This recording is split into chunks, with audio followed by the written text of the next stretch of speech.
On behalf of the Committee for the Week of Prayer for World Peace, I'd like to invite you all to this very special online gathering.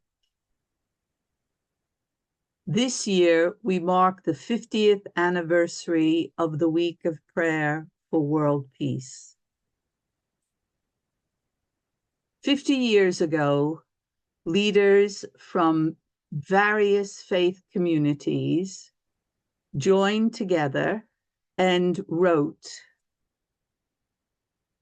"In the turmoil of a world increasingly dominated by violence and characterized by bewilderment and confusion, created by the apparent impotence of men to alleviate suffering caused by injustice, except by more recourse to violence, it seems to us that an unprecedented spiritual initiative is urgently required.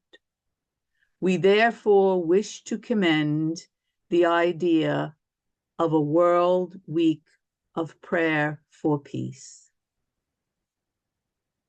When I have read that just recently, I sadly think that it could have actually been written yesterday. And I found this copy of the draft of 50 years ago, and you'll see that initially it was considered a World Day of Prayer, but it was crossed out and week added, and that is what has been followed over the last 5 decades. Also at the time, one of the signatories of that group was Lord George MacLeod from Iona. And he wrote, "Where people are praying for peace, the cause of peace is strengthened by their very act of prayer, for they are themselves becoming immersed in the spirit of peace." And that, as I say, has been happening ever since. Now, each year, from the very beginning, there has been a resource of prayers produced. And we will be using some of the prayers from this year's resource. Also, each year a theme is chosen. And this year the theme is praying with hope in a troubled world.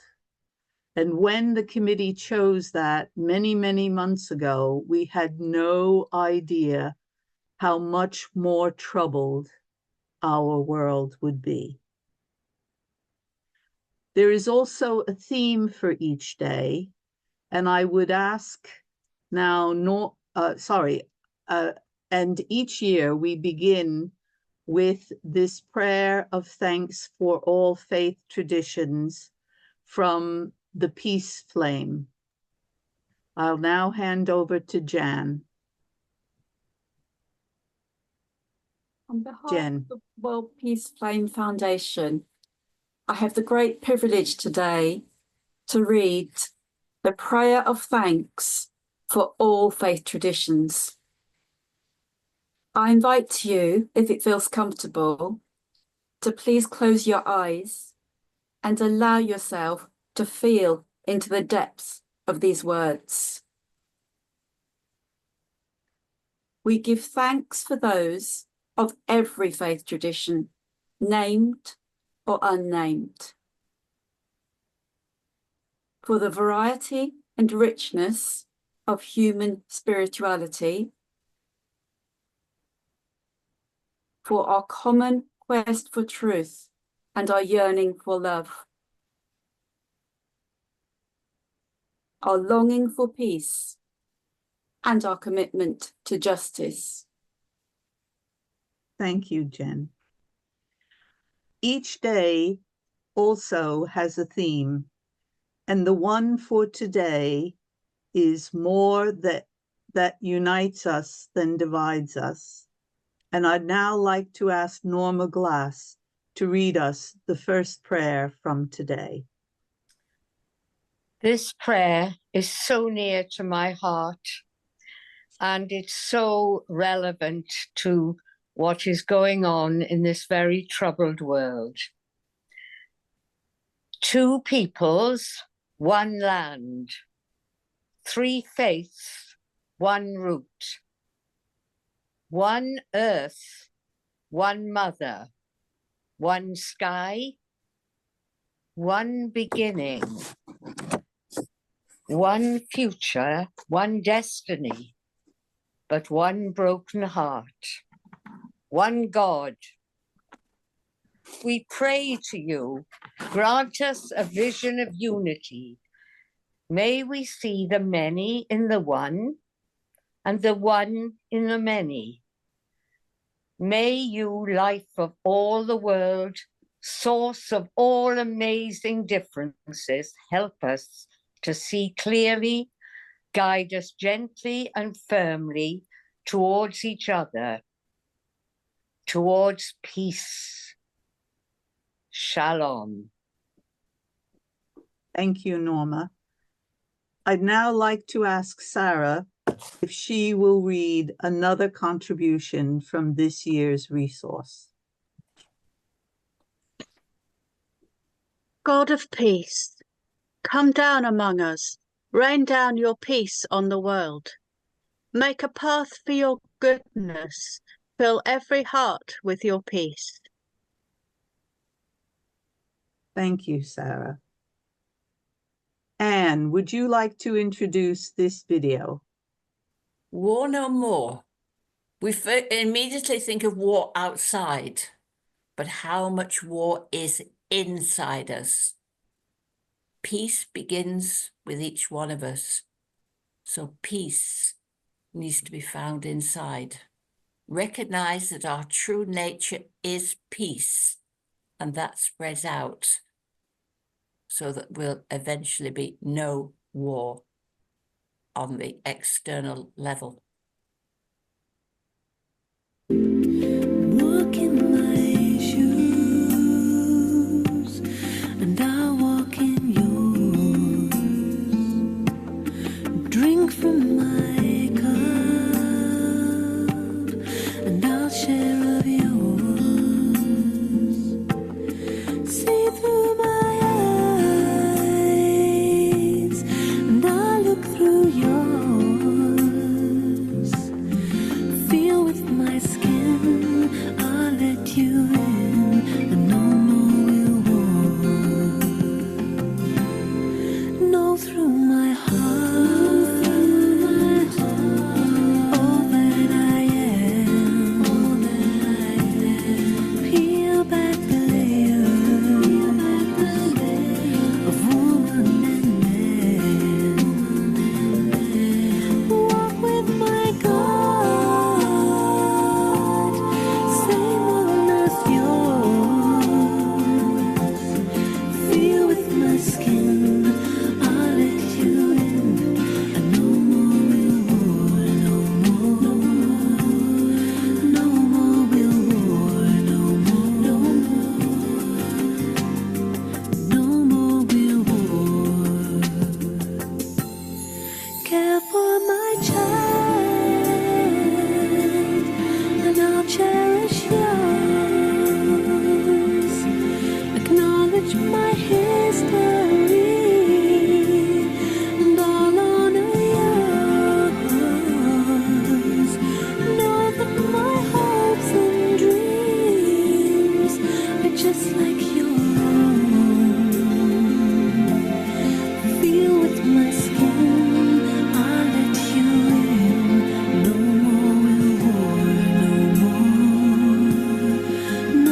I'd now like to ask Keith Scott if he will read this quote from James Naylor. James Naylor was, just to introduce it, James Naylor was one of the first Quakers, and this is from his deathbed. There is a spirit which I feel that delights to do no evil, nor to avenge any wrong, but delights to endure all things, in hope to enjoy its own in the end.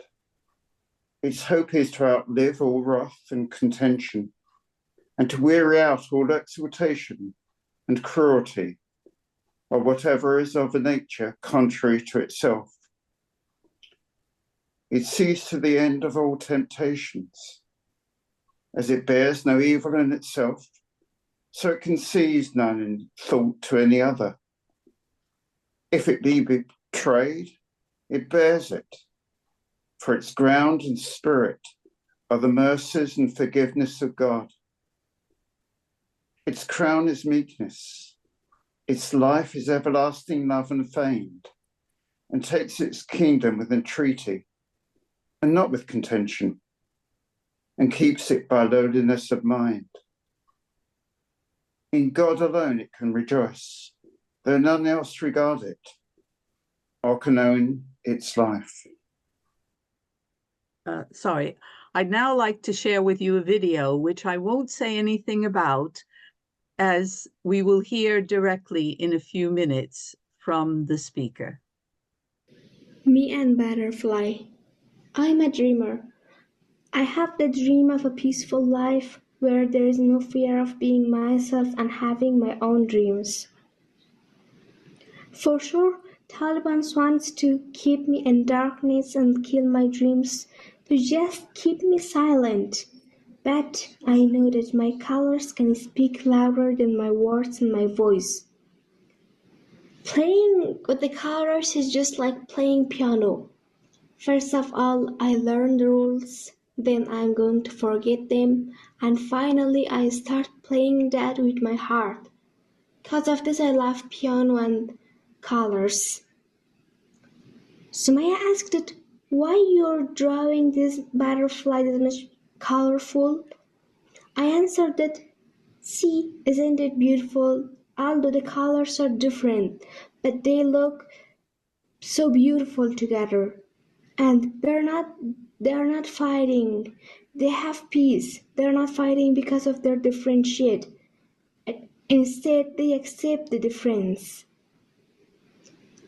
My butterfly was made from hope. I imagine this butterfly flying, and I go with this butterfly from traveling from dark days to beautiful, nice, and peaceful days, like just your friends. There is a strong will of drawing my life with hopeful colors inside me right now. I know what I want. I know clearly what I want. So every morning I wake up excited about life. I know that for being able to change my dreams into reality, first of all, I should be able to water the seeds, not the weeds. So, I should have the ability to clarify seeds from weeds. I dream boldly. I have everything I need within myself to achieve my highest ambitions. Everyone has their own butterflies to fly with. What is your butterfly? I would now like to ask Mr. Jehangir Sarosh if he will, before reading his prayer, tell us a little bit about what the Week of Prayer for World Peace has meant to him. Jehangir has been on the committee in the 1980s and 90s. Jehangir. Thank you very much. What has WPWP meant to me? I've had the honor and joy of being involved with WPWP for more than 40 years. Sometimes the relationship has been close and sometimes I've been absent, but somehow I never lost touch. For me, reading and hearing the prayers of others helps me to understand the other and helps eliminate the concept of the other. Listening to the others' desires for peace, their desires to be one with the other, and their call for unity of humanity helps me recognize the desire of oneness that is us. For some, the prayer is to a divine being, an authority beyond themselves. For others, the prayer is to the divine hidden within oneself. For others, to recognize the beauty of nature and interconnectedness in prayer. We have heard the phrase, love your neighbor as yourself. But somehow, somewhere, sometime, the neighbor has become the other. Listening to the prayers, we learn to love the other as ourselves. This, for me, is the purpose and aim of Week of Prayer for World Peace. Thank you very much. Now I'd ask you to share with us this prayer that you wrote for the 2011 prayer resource. I pray for peace, but what is peace? What is prayer? Peace is for the hungry to be fed. Feeding the hungry is prayer in action. Peace is for the sick to experience care. Caring for the other is prayer in action. For the oppressed, peace is to be released. Working for the freedom of the other is prayer in action. Allowing the voiceless to be heard is prayer in action. Bringing the marginalized to the center is prayer in action. May my actions be prayers. Thank you. Thank you very much. Now, I'd like to ask Pam Evans if she will tell us about this next video. A little background to understand what Peace Smaller is. This was an idea that came to me in the terrible dark days following the aftermath of 9/11. And I was still teaching at the time when the most dreadful bullying of Asian students in particular broke out in the school where I worked as head of Department of Religious Studies. This vision and concept, and this is what the bracelet looks like, if you can see it. And you will see that it is a double rainbow. So that's 14 colored beads and a central bead that represents the wearer and the whole cosmos. It focuses on the golden rule shared by all faiths to treat the next person as we wish to be treated ourselves. And there's more to it than that. At the launch of Peace Smaller with Archbishop Rowan Williams and the 14 faiths represented on the bracelet all came together to Cardiff in the United Nations Association Temple of Peace. And this took place in November 2002. And we had large candles representing the bracelet. The central candle for world peace was lit first by Archbishop Rowan, and the lit taper was then passed to the first coloured candle representing the first religion on the bracelet. So that was the Christian faith. And so it was passed on. Everybody linked with that one light coming from the central candle, everyone linked. So faith representatives with, at the launch, teenagers.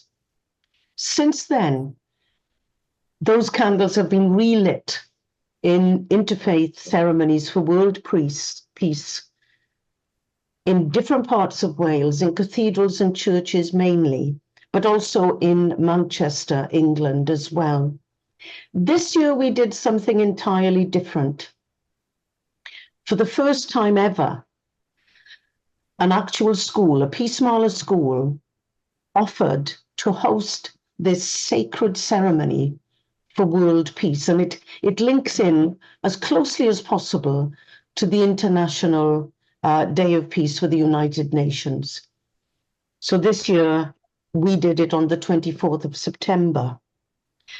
16 faith traditions came to the school, along with the Anglican Bishop of Swansea and Brecon, who lit the central major candle for the whole world.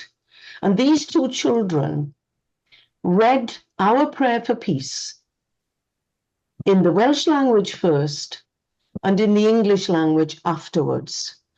It was a bit difficult to actually film them doing it as the candle was lit. And so these children have read the prayer for us after the ceremony. So it's over to them, really. It's a prayer for world peace, and these are pupils from a Welsh medium school in Swansea, Ysgol Can Alan. Leon. Rydyn ni'n rannu cynhwysau heddwch hyn fel symbol o gariad, gobaith ac iachad ar gyfer ein byd, gwyddeuon am weld dealltwraeth rhwng pawb. Gwyddeuon am camgymeriadau Adam wedi gwneud I holl fodau a dear awyr amor. Bod I cynhwysau heddwch hyn disgleirio fel symbolau o obaith sy'n dda. Bod I cyfergarwr gyda fi, bod heddwch yn gael o fewn bod yn ohonom. We share the lighting of these candles of peace as a symbol of love, hope and healing for our world. We pray for a great understanding between all people, forgiveness for the mistakes that we have made, and compassion for all beings of earth, sky and sea. May these candles of peace shine as a symbol of all that is good. May our friendship grow. May peace be found in each one of us. Amen. Thank you, children and Pam. Thank you. I am very pleased now to introduce Sarah Percival. Sarah, for many years, sat as the Baha'i representative on the Week of Prayer for World Peace Committee. Many of you will have seen the young persons leaflet we produced a few years ago, and Sarah was responsible for that. But Sarah is also a great storyteller, and I think you will find this very uplifting. The power of one small prayer. We had a really lovely family holiday this summer in France, and on the last day we were driving our hire car back to the airport to catch a plane home. We were driving down some pretty narrow French country lanes when suddenly all three of us saw a tiny white kitten crawling out of a ditch. Well, being a family of cat lovers, the car screeched to a halt and we all ran up the road to try and find this little creature. And there it was, hiding in the undergrowth with its big blue eyes staring at us. Well, Leo, my stepson, coaxed it out, and we could tell by looking at it that it had been abandoned. Its lovely white fur was very dirty and it was sort of sticking up like a little punk, and it was covered in burrs and very, very hungry. Well, we put it into the car because there was no one else around. There was definitely no mother cat or any siblings, and we drove to the nearest town. And Leo, who was the only one who had meat in his picnic, was feeding it little tidbits on the way, which it was eating very hungrily. When we arrived in the town, we discovered that the vets closed on Saturday afternoon and they didn't open until Monday morning. What were we going to do?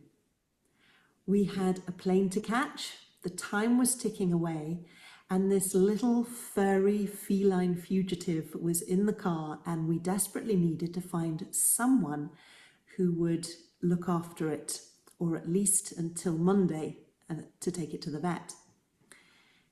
Well, we decided to drive out of the town to somewhere a bit quieter, and as we were driving in the car, I said a little prayer inside myself.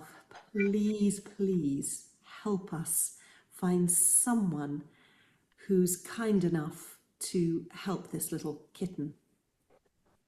Well, we drove into a village and there was a church with a car park, so we parked, and my husband and my stepson took the kitten and they began to interview a French lady who was hanging out her laundry, telling her the story. And I had noticed that the door of the church was open, and I thought to myself, well, perhaps the priest will be inside and perhaps they will be able to help. I just felt that I would find somebody kind in a church. So I went out of the roasting sun into the cool of the church, and the first thing I heard was the sound of a cheruti box being closed with that wonderful harmonious chord that sounds. And there was a woman who had been singing. She actually had a concert in a few days' time. She was just sort of checking the acoustic of the church. So in my faltering French, I said, bonjour madame, habitez-vous ici? J'ai un petit problème. And she said, no, don't worry, speak to me in English. So I explained about the kitten and I said, we are just trying to find somebody who will be able to look after the kitten even for the weekend and take it to the vets. And she said, well, I have 2 cats already, and I really said I wasn't going to have a third one because I hate to leave them behind when I go away, even if the neighbour's feeding them. She said, but, you know, I can look after it for the weekend and I'll take it to the vet on Monday and the vet will know what to do. So what a relief, what a relief. And I called my husband and my stepson, and together we put the kitten into her arms. And she was wearing a beautiful sky blue shirt, and just seeing her cradling the kitten, I have a lovely photo of her looking at the kitten, and the kitten is looking right back at her. It's such a lovely photograph. Well, we were so happy to have found this lady. Her name was Martina, and we drove back to the airport fairly fast and we caught our plane home. On the plane, I was really reflecting about what had happened, and everyone else seemed to be reading their newspaper. And the headlines of the newspapers were all about war and politicians that you couldn't trust. And I thought to myself, you know, if you looked at the world through the lens of a newspaper, what would you think of humanity? You might think that humanity had forgotten about these precious things such as truth, hope, peace. You might have thought that they would have abandoned them like the little kitten in the ditch. But if you knew these little ordinary stories of ordinary people who managed to find each other in amazing circumstances, who reach out to try to find someone to help, and within such a short time are able to find someone with a wide open heart and helping hands, you would begin to have so much more faith in humanity. Well, when I got home, I messaged Martine, how is the kitten doing? And she sent me a photograph of the kitten, and she'd cleaned it up and she'd combed all the little burrs out of its fur, and there it was, big ears, lots of whiskers, looking beautifully fluffy and white, and just looking so contented. I said to Martine, could you tell me, what was the name of the church? I would like to thank whoever or whatever that church is dedicated to. And she said it had been the Church of St. Martin, which was interesting because she was Martina. And the story of St. Martin is a very interesting one. So Martin was a soldier in the Roman army. And the story goes that one evening he was riding his horse on the edge of a town, and he saw a beggar, probably cast aside in a ditch, and the beggar was freezing cold. And St. Martin's heart opened up, and he drew his sword, and he took off his military cloak, and he cut the cloak into half, and he put half the cloak around the shoulders of the beggar. That night, Martin had a dream. He dreamt about Jesus, and when he saw Jesus in his dream, Jesus was wearing the half a cloak that Martin had given to the beggar. This was a turning point in Martin's life, and he left behind the life of a soldier, and he embraced the church, and eventually he became a bishop. So I said thank you to Martin. Thank you, St. Martin, for opening the cloak of your church wide so that we could all meet. It turns out that Martina is actually German, and she came to this area in France because of the Buddhist community. So she is a Buddhist, and her singing opens up a space for people to find stillness within themselves. I'm a Baha'i from England, and it just seems amazing that this little dishevelled kitten and a hot, flustered Englishwoman and a cool, calm, collected German lady could meet in this church, and such a wonderful result took place there. So the end of the story is that Martina and I are talking a lot on the phone. We have so much to say. We speak a great deal about singing because we both love to sing. And we talk to each other regularly, and she tells me that she's going to keep the kitten. She said it's just worked its way into her heart. It's such a sweet, sweet thing. And she's giving it a home with her other cats, and she thinks she would like to call it Oscar. So Oscar, the name Oscar, means the sword of God, which really brings to mind the sword of St. Martin. And she says that in German, there's also another meaning to the name, that the name means someone who is protected by God. When we speak these days, there's a third voice that joins us. It's the voice of the kitten, purring and purring, so contented. And I really think it's the sound of Oscar's heart singing. Sarah has given us a story of hope. And this year, the theme of the Week of Prayer for World Peace is praying with hope in a troubled world. I'd now like to introduce the Wilson Hinkes Peace Award for 2024. The award is named after two remarkable peacemakers, and both, for many years, amongst all the things they did, also chaired the Week of Prayer for World Peace Committee.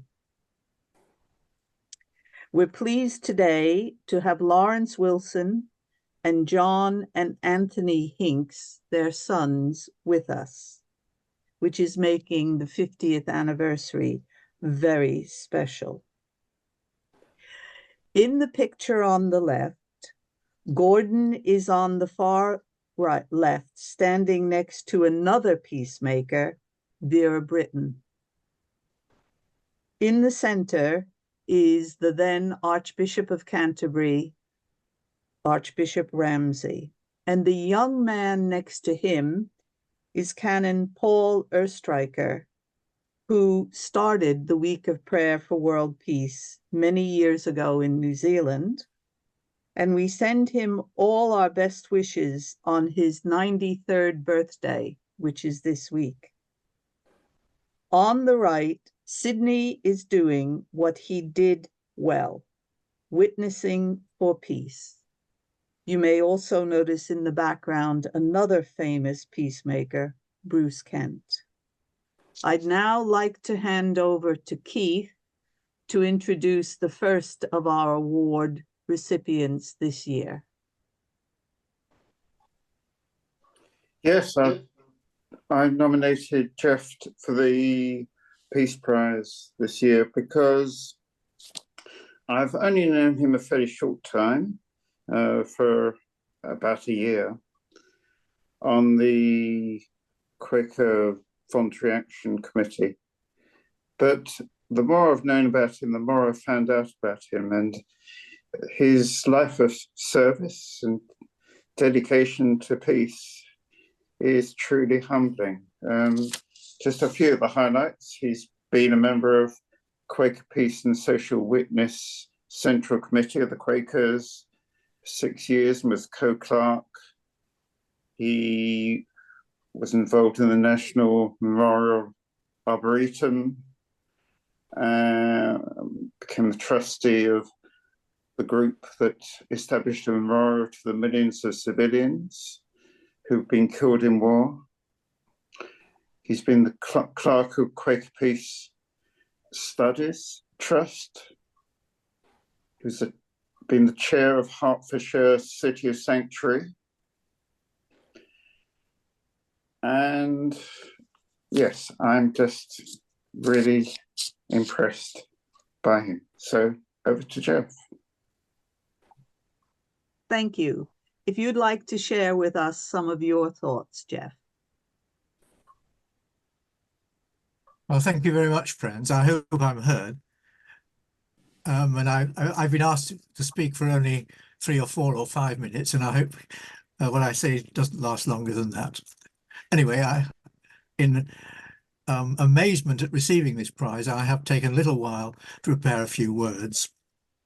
And if it's all right with you, I will read them.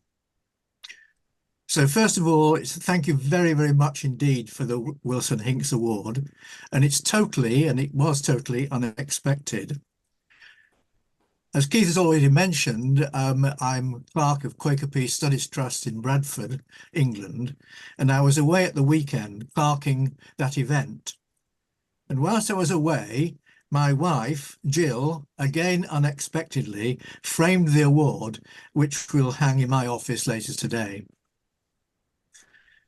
I continue to struggle with a specific project or projects, but my focus has to be on the young and impressionable and in education.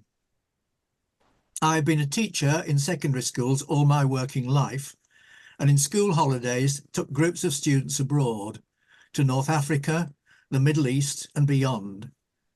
These groups have involved interactions with local people, working with them, walking and climbing with them, or just sitting around a campfire talking with them through interpreters.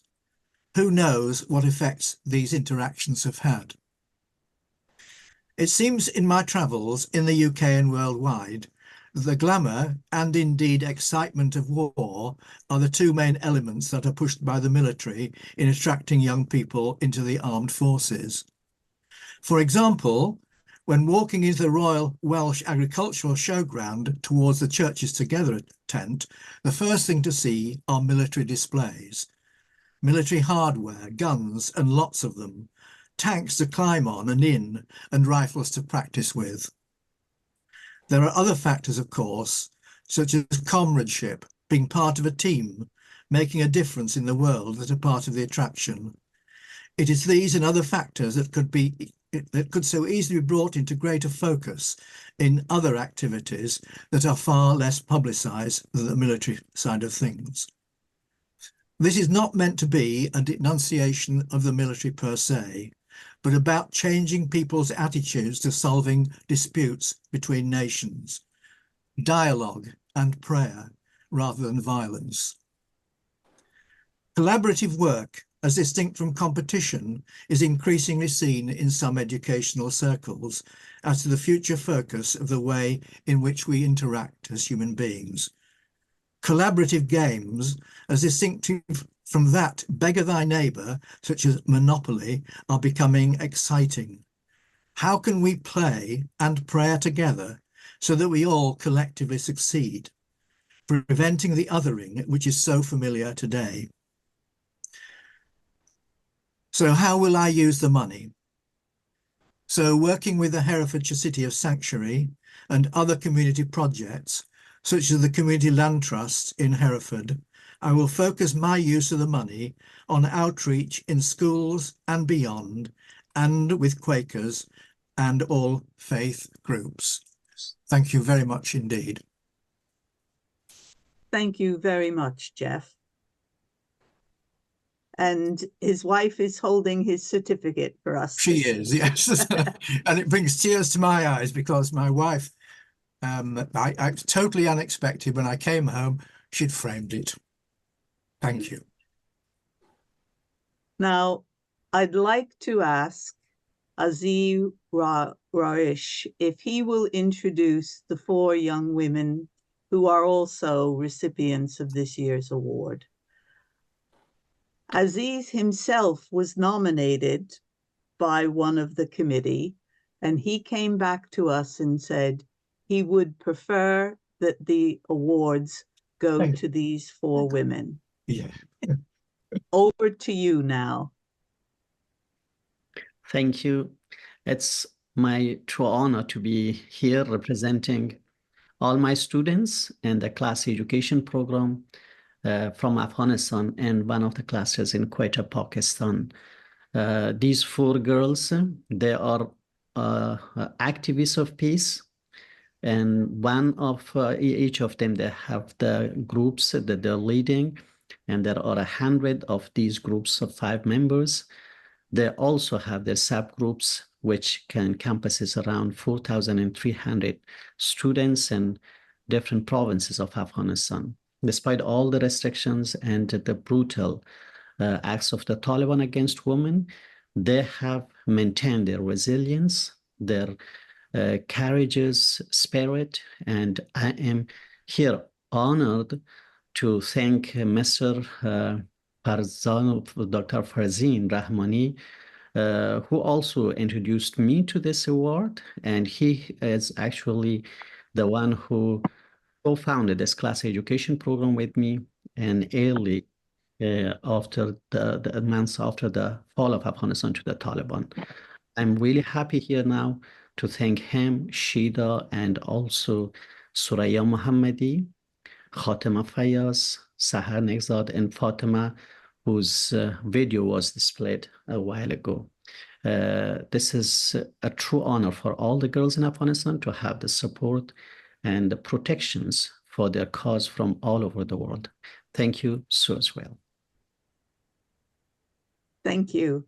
Now, I would like to ask any of the young women who are with us if they would now like to unmute and tell us a little bit of their stories. Thank you so much.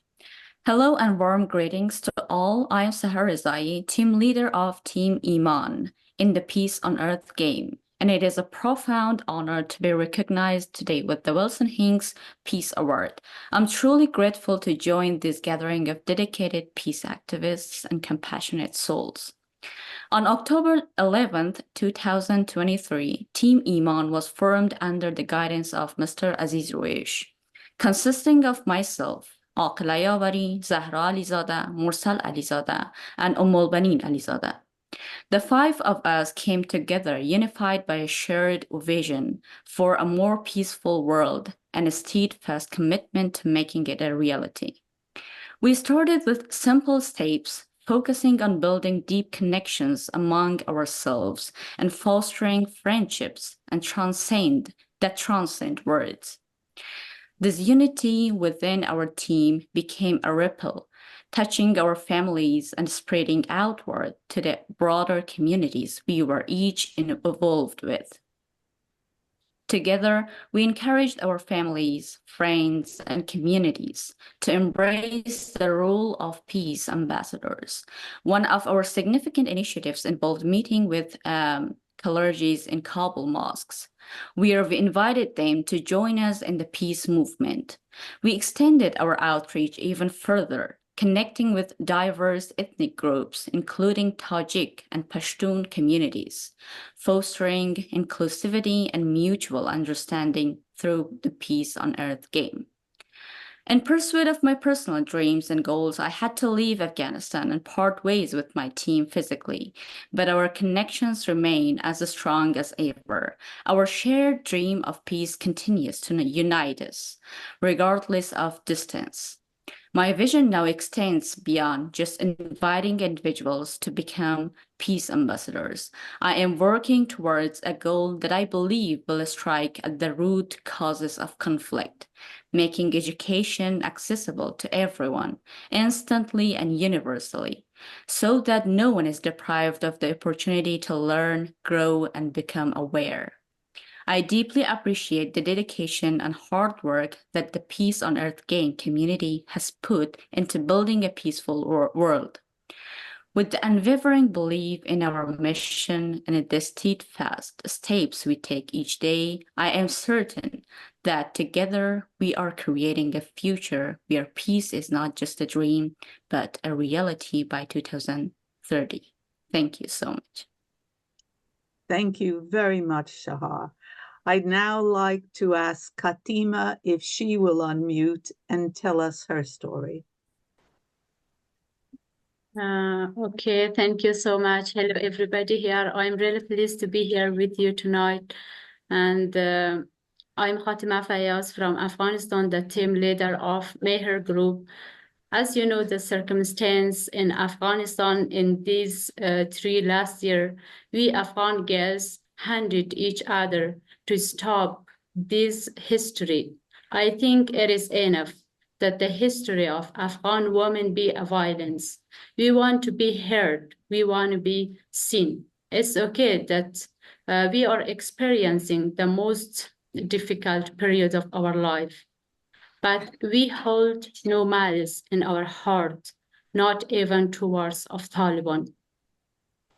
It's okay that the doors of schools and universities are banned for us, but we want to work as much that one day a Talib takes the hands of his girls and lead her at school. We created literacy classes for women, and we have over 300 students in our community. We just empowering them, and we teach them simply reading and writing. Beside of this, we opened exercise classes for them to. We want to empower them physically and mentally. And as you know, the situation for girls and women in Afghanistan, so they just need to be empowered. We just make them to know about their values, their rights, and the rights of their girls. We want to lead women leadership, not just in Afghanistan, although around the world. So the other good news that, as you know, the thoughts of clergies are just like thoughts of Taliban. They are things that girls should not study, girls should not be educated. So nowadays we are working, and we just make them as our supporters. Nowadays, the colleges, they support us with this working.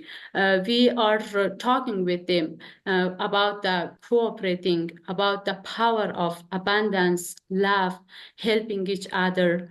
And nowadays, they believe the values of girls and women in our society.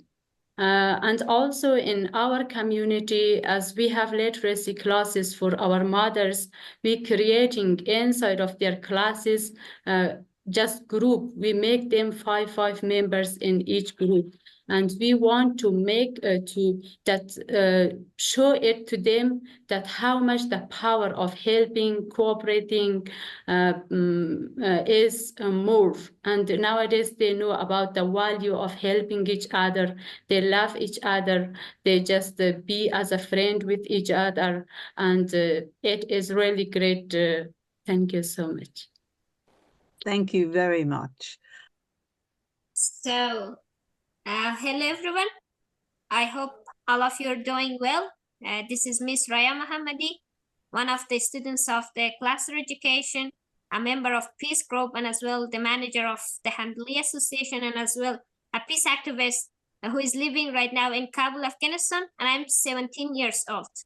And this is really a great pleasure and honor for me to be among all of you.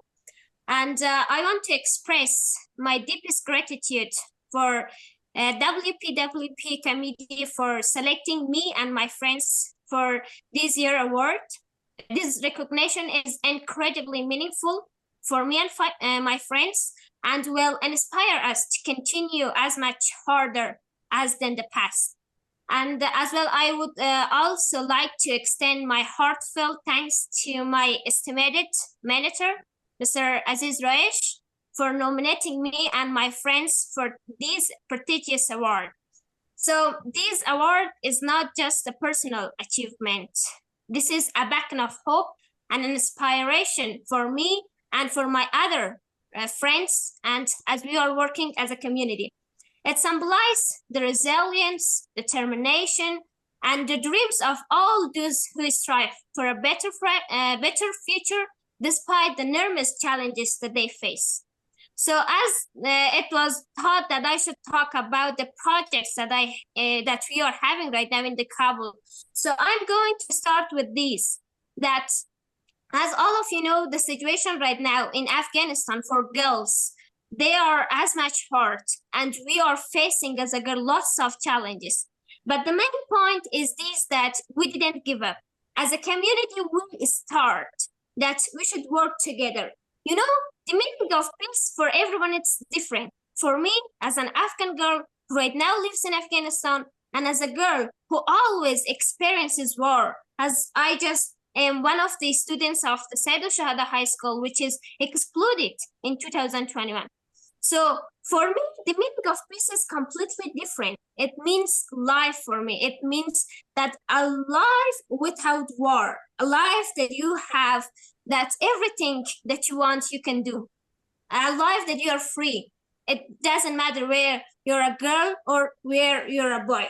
So by this thinking and this thought, we just started the initiatives that we have, the Hamdali Association. And as our peace group, we started this, that though Taliban, they banned schools and universities for us, but we are going to start to open the doors of mosque for our mothers. We are going to teach them and show them their powers. So we started to start our literacy classes in the mosque.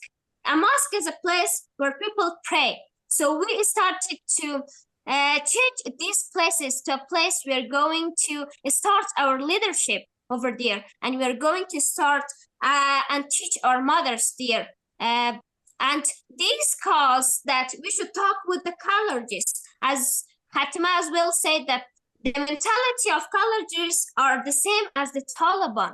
So we just talked with them and shared our initiatives and ideas that we had.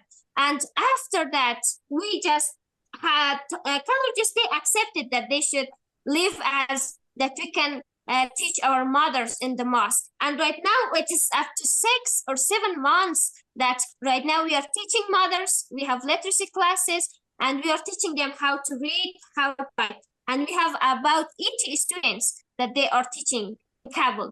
And despite that, we are teaching them how they should read and write.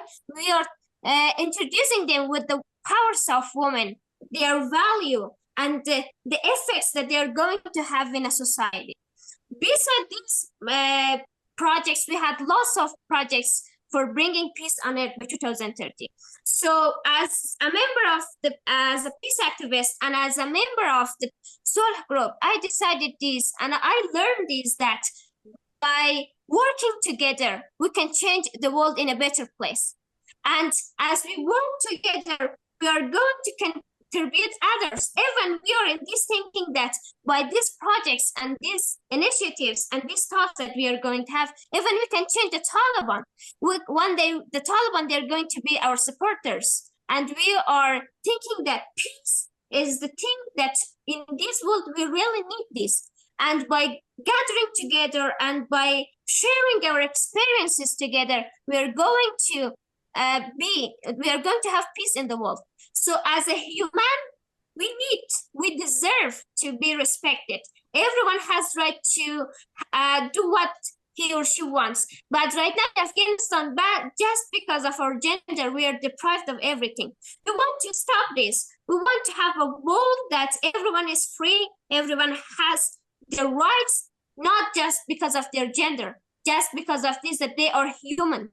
Because they are human, they need to be respected and they need to be what he or she wants. So at the end, I want to say this, that again, I'm so thankful from all of you, but I want to share this, that let's get together, let's make this world to a better world for the next generation, that other generation, they should not suffer from their genders. We should have a world that everyone is free, everyone has a smile on their faces, and everyone can pursue their dreams and what he or she wants. Because we are human, we should be respected, and we should have our rights. Thank you so much. Thank you very much. I am Fatima, a 15-year-old girl living in Afghanistan. Afghanistan, where there's no sign of peace, actually, and it has been known as one of the most dangerous places for girls and women to live in. Yes, I'm living here. No, we are living here. These 4 girls that you see here talking to you, they're not just 4 girls. There are millions of girls living here. And I am working for peace, wholeheartedly working for peace. Peace is just a word of 5 letters, but you know, it has a worldwide value, and it is better for each human being on the earth. My journey as a peace activist started 2 years ago, exactly 1 year after the Taliban took over all over Afghanistan. And on 15th of August 2022, a new chapter was opened in my life. Deprived from education, right? It was not what a 12-year-old girl was expecting. That time I was just 12 years old and the world was colorful for me. Then the Taliban take all over the Afghanistan and everything, I can tell you, everything changed in my life. I don't know how to say that, but everything has been changed from that time. You know, I was only 13 years old when I decided to be an agent of change in my community. What I saw, what was happening that time made me do that, because I noticed that it is not okay. It is not what I deserve. So I should change it to what I deserve, to what each human being deserves as a human being. Dreaming of a world where there's no gender discrimination, where there's nothing, no one is comparing you because your gender, your nationality, or your skin color. The peace is touchable for each human being on that world. You know, in my journey as a peace activist living in Afghanistan, I started drawing. giving meaning to the colors, to the sign of, to be the sign of my existence, to be the sign of my positive and my positive effect as a citizen in this world. I started that, and I don't know how to say that, but I saw the magic of colors as an artist. You know, Taliban wanted to all the time make me just silent, to just they wanted me to live as they want. But you know, I'm a girl, I'm an artist girl, and I know it's very well that my colors can talk much more louder than my own voice as it talks today. You know, I had known my mission in my life, in this world, and knowing what to do and why to do made me unstoppable. I keep going no matter how the situation is challenging me, or no matter what the Taliban will do. I am the one who will keep going. As you see me talking today, as you see each girl, each Afghan girl talking here today, Suraya, Sahar, and Fatima, when they talk, please understand that we are not just simple individuals. We are just the correspondent, the sound of millions of girls who are deprived of education right now, and they're all locked in their homes. We are representers, and because of the missions that we have chosen for our life, we are the ones who are their sound. As my last words, I'm telling you that, hey, you know, we have the art of creating our world into a peaceful place. So why we should not do it just once? So let's do our best. Let's live it as we want, and let's live it in a peaceful way. And I want to say my regards to all of you who listen to me and to hear my voice. Thanks so much. Thank you, Fatima. And we thoroughly enjoyed your video a little bit earlier. John Hinkes, you have your hand up. Did you want to say something? I'm truly honoured to join this gathering of inspiring individuals committed to the cause of peace. I'd like to take a moment to reflect on my father, who was one of the founders of the World Day of Prayer for World Peace. He served as a wireless engineer. While that was a time of conflict, his commitment to peace and understanding was evident in his actions and his lifelong work. As we come together in this multi-faith space, I would like to ask one question. Are we all on the same page regarding our definition of world peace? There are many ideologies that propose different paths to peace, and I know one in particular may be represented here today, an ideology that asserts that world peace will come when all people submit to their specific understanding of God. This belief can sometimes promote the idea that spreading this ideology by any means, even violence, is justified. It's essential for us to engage in dialogue about these differing perspectives, as our shared goal is to find a path to peace that is inclusive and just for all. Thank you for the opportunity to share this moment with you. Thank you, John. Now, I would like to invite Margaret Somerville from the Alignment of Interfaith Contemplative Practices and the Iona community to tell us about a very special event. Thank you so much. I am so incredibly grateful to be in the presence of such inspiring peace activists and change makers in this world. My organization, Interfaith Alignment, is based in the United States, where I usually am, but I'm currently on the island of Iona, as part of the Iona community in Scotland, as are some others who are online with me here, where the founder of the Iona community, as Sue mentioned, was one of the founders of the Week of Prayer for World Peace. With the Iona community and Interfaith Alignment, we have collaborated with the Week of Prayer for World Peace to offer a digital resource as a companion to the booklet that Sue was sharing about. So every day of this week, you can go to this link that I will share in the chat that is also on the back page of the booklet.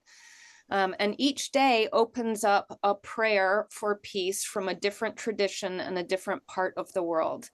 As you'll notice, if I click on day 8, it doesn't open yet because this is day 1. So only day 1 opens so far. The other thing I'd like to say is there are only 8 traditions of the world represented of the dozens and dozens and hundreds of traditions of this world. Last year, we had 8 different traditions, and next year we will have 8 different ones.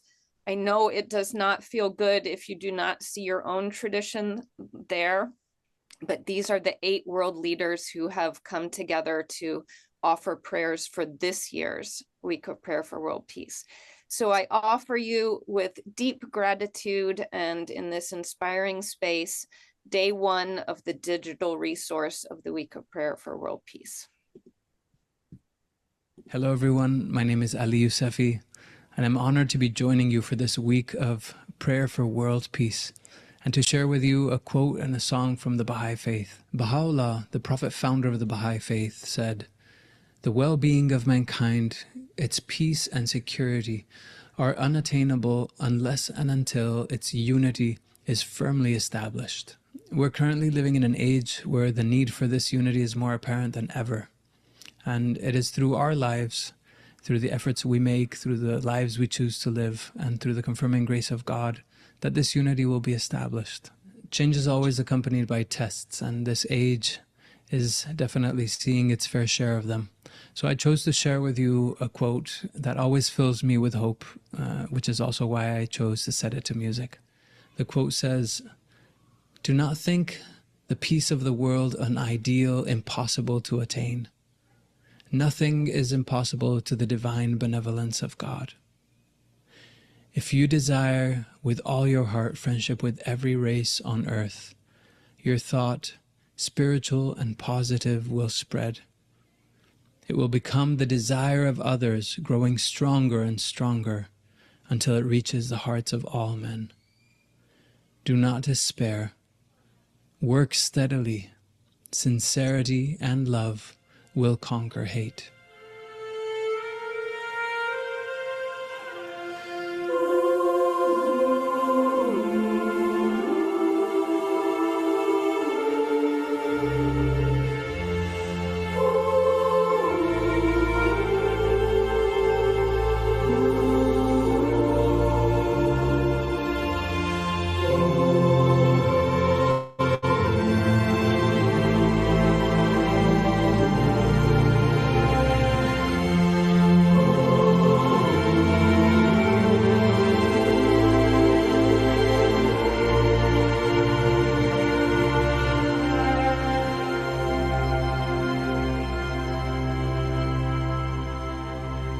If you desire with all your heart friendship with every race on earth, your thought, spiritual and positive, will spread.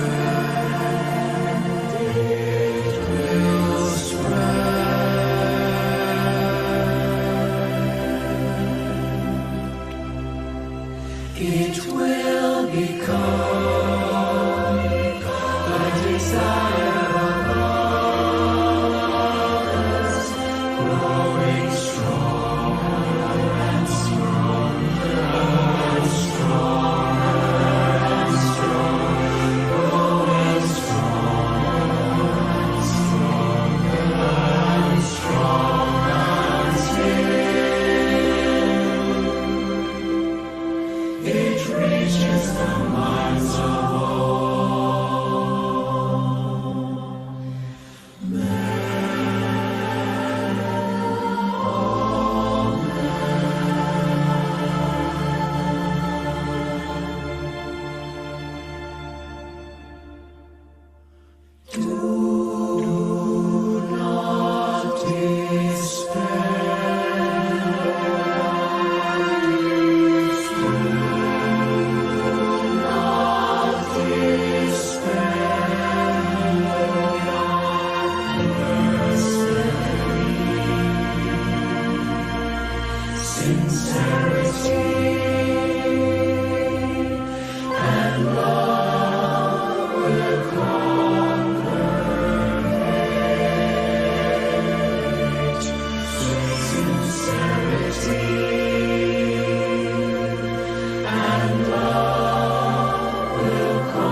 And our final prayer today also comes from the resource, and Sue Gale will share it with us.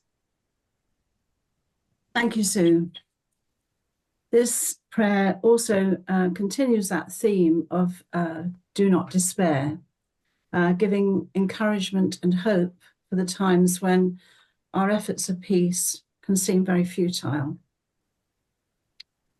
Wherever voices are raised in praise or in protest, wherever there are shouts of anger or cries of pain, help us to hear the faint rumblings of peace and the whispered words of healing which seek to transform and renew.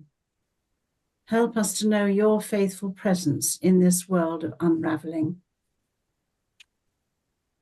Whenever joy abandons us and faith seems futile, help us to glimpse every small act of love that it might shape our lives and nurture hope. Thank you, Sue. And we are going to end with the universal prayer for peace. But before we do that, I want to thank everyone, especially our award recipients, for sharing with us their hopes, their dreams, which must be the hopes and dreams of all of us. Now I'd like to ask Anne if she will share with us our final prayer. Lead us from death to life, from falsehood to truth. Lead us from despair to hope, from fear to trust. Lead us from hate to love, from war to peace. Let peace fill our hearts, our world, our universe. Amen.